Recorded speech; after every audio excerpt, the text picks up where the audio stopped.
There's been numerous sermons on how Superman is like Jesus Christ because he has superpowers and he came from another planet to save humanity, but isn't there someone else that's supposed to look like Jesus Christ and fool the world? This video is proof that Superman is an antichrist. Jesus is crucified on a cross, naked and humiliated on the outskirts of Jerusalem.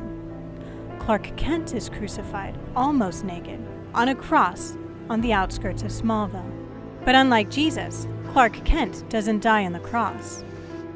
The Jews were expecting a political savior and mocked Jesus on the cross, reasoning that if he were the hero they had been expecting, that he would use miracles, brute strength, or outside help to save himself. After all, how could he be their savior, their hero, if he was dead? But this is because they completely misunderstood what Jesus had come to do. He came to pay the penalty of sin, and that penalty wasn't a Roman cross. It was being separated from God. That's why Jesus said, my God, why hast thou forsaken me?" The cross could not stop Jesus. Physical death could not stop him. Thus, Jesus had no interest in coming off the cross. It wouldn't accomplish anything. The knowledge that the anger of God was upon Jesus to pay the penalty of the wickedness of humanity was what killed him, not the cross. In fact, they marveled to discover he died so soon. Crucifixion often took days. A moral savior, not a political hero.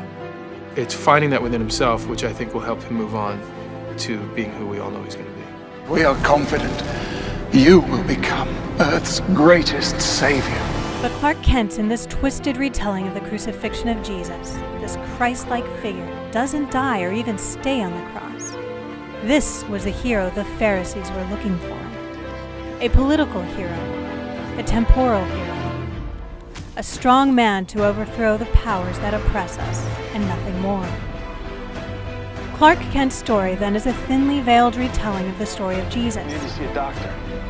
Including Superman going around doing good deeds, saving people.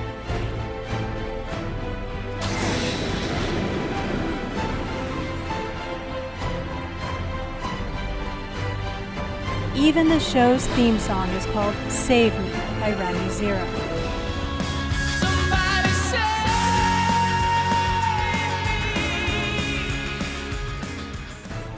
All one has to do is go to google.com and search for Superman Jesus, or smallville.wiki.com and search for Jesus, and pages of parallels can be found, more than there is room to include in the scope of this video.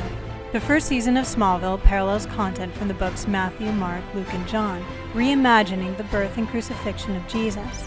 And the final scene's climax is like Armageddon from the book of Revelation. Superman's subtle pagan influences, such as sun worship, are written into his storylines.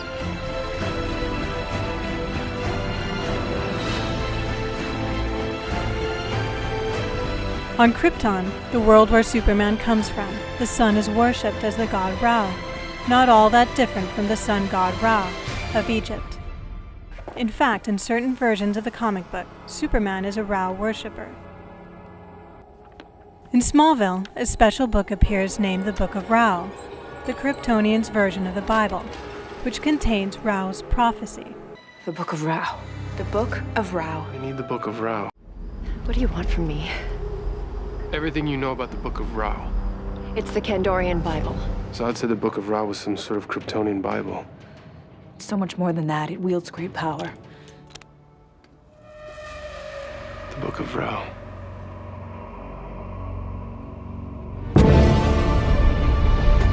The scrolls of Ra have foretold of one who will rise from the ashes and start anew in paradise, where he will live as a god among men. This is made to be a parallel to the Bible's book of Revelation, foretelling the way Christ shall return a second time to earth. But something happens. Somehow this book of Ra opens up a portal in the universe for the apocalypse to take place. It's no surprise that Zao would lie. The Book of Ra is not a Bible. As a note, it is a misunderstanding to think the word apocalypse means the end of the world. In fact, it doesn't mean that at all. That's just the meaning society has given it. The word apocalypse only means to reveal or to unveil. The word apocalypse means revelation. That's all it means. Although it has come to mean end of the world.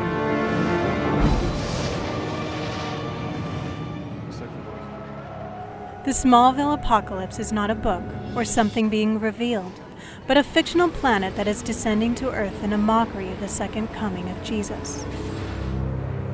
According to the journals, the apocalypse is an actual planet, and it's coming. It is said in the book of Revelation that God's city, the New Jerusalem, known as Heaven, will descend out of the heavens following a sequence of events. In Smallville, the planet Apocalypse is coming, ruled by an evil overlord named Darkseid. It is stated point blank in the final episode of this series that Darkseid is Lucifer and Satan, meaning that this is a reversal of the Bible, with Satan arriving for the second coming instead of Jesus. Hades, Kali, even the word Lucifer is an old Latin phrase meaning morning star, bringer of light. I'm afraid the centuries and translations have twisted Darkseid's true gifts. Hey YouTubers, thanks for watching. You can check out more of these videos. They come from our 2 documentaries that we made, Replacement Gods and Replacement Gods 2. We have more videos over here just like this you can check out from these series. As always, you can subscribe, do that below, and these notifications will come to your inbox. And don't forget us on Patreon, that's right down here on the side, where you can support the work that we do. These can be rented on Vimeo or purchased on our store at littlelightstudios.tv. Thanks for watching.